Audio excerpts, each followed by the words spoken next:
విద్యార్థుల పట్ల నిర్లక్ష్యం వహిస్తున్న పాఠశాల యాజమాన్యం.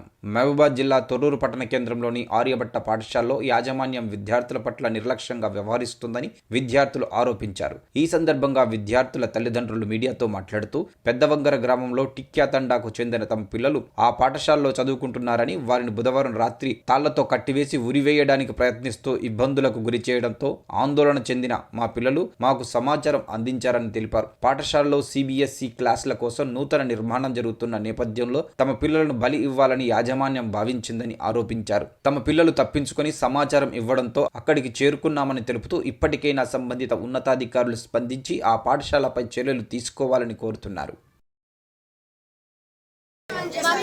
బాత్రూమ్ కు పోను తాను తెచ్చుకొని అటు సాగదోలింట సార్ సాగదోలినప్పుడు నేను ఏం చేయను. నాకు అట్లా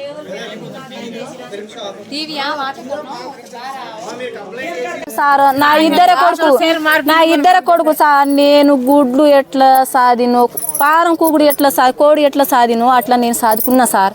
కష్టం పడి నీసుంటే కాలు బట్టి నీసుంటే దగ్గర జీతం ఉండి నేను ఫీజు కడతాను సార్.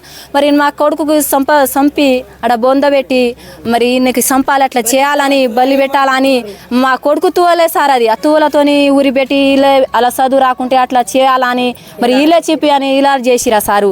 వాళ్ళు బిల్లింగి కట్టినప్పుడు వాళ్ళ బొంద పెట్టాలని చేసిరా. మరి వీళ్ళు ఏం చేయరా అని అట్లా చేసిరా సార్. వాళ్ళు వీళ్ళు ఏం చేయరా అని చేసిరా. మరి ఎట్లా ఏమైనా మాకు న్యాయం జరగాలి. ఈ స్కూల్ మాత్రం మూత పడాలి సార్.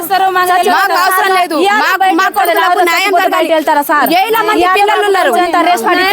మాకు న్యాయం కావాలి. 7 పిల్లలకు కూడా న్యాయం జరగాలి సార్. బిడ్డలు ఒక్కడే మా కొడుకుకు ఇద్దరు కొడుకులు సార్. ఇద్దరు కొడుకులు ఉంటే మా కోడలు మేము కూలి చేస్తున్నాం సార్.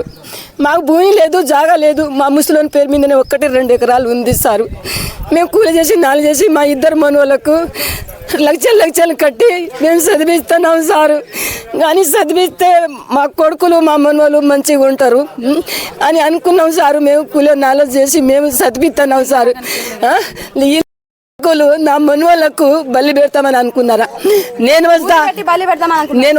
నేను వచ్చినప్పుడు ఈ చెట్ల గుంజుకోపోయి నాకు అటు నుంచి అట్లా గుంజుకోవచ్చి నీ ఇంటి ముంగట నీ బడి ముంగట బలి పెట్టుకోకపోయినావు. చిన్న పాపలు మీకేం అన్యాయం చేసిరా, మీకేం దొంగతనం చేసిరా? ఆయన నెల ముక్కకు రాసియాలి, లేకపోతే వానికి ఆయన గల్ల బట్టి ఈ ఆడదే కాదు, ఈ లమ్మాడిదే కాదు సారు. ఇదో ఈ శరణం సార్, మీకు దండం పెడతా. ఫస్ట్ ఏమో నా కాలు కట్టేశారన్న, తర్వాత నాకు ఇక్కడ గుడ్డ కట్టేశారు. నా ఐస్ మొత్తం క్లోజ్ చేసింది. ఆ టెన్షన్లో నాకు ఏం జరిగింది కూడా నాకు గుర్తులేదు. నా ఐస్ క్లోజ్ అయింది. ప్లస్ నా చేతులు కట్టేసి నాకు ఇక్కడ హ్యాంగ్ చేశారు పైన మన ఫ్యాన్ ఉంటుంది కదా సార్, ఫ్యాన్ అది అక్కడ నాకు హ్యాంగ్ చేసేసారు అని ఆడన్నాడు. తర్వాత ఇప్పుడు అశ్వథ్ ఉంటాడు కదా, అశ్వథ్ ఆయనతో ఉంటాడు. ఇద్దరు 5th క్లాస్ కాబట్టి ఇద్దరు ఒకటే రూమ్ ఉంటుంది డార్మెటరీలో కూడా. సో అశ్వథ్ ఉండి అన్నాడు కదా, నువ్వు ఇక్కడే వెళ్ళావు అప్పుడు అంటే నేను పడుకొని ఉన్నా అన్న కింద, నేను పడుకొని ఉన్నా, అన్న వాళ్ళు పైన పడుకున్నారు. సో ఇప్పుడు ఏమంటారు అన్నారా మా అబ్బాయి ఆయన మోషన్ అయితే ఆయన ఇచ్చిండు. డోర్ పక్కన ఎవరు సత్యం చేసినట్టుంటే ఎవరు అని చెప్పేసి నేను ఆయన ఉరికినట్టు నేను కూడా వెనక ఉరికానన్న. ఆయన అట్లా ఉనకగానే నేను వెనక ఉరికి ఎవరో మేడం వాళ్ళ రూమ్ ఉందంట అక్కడ డార్మెటరీలో.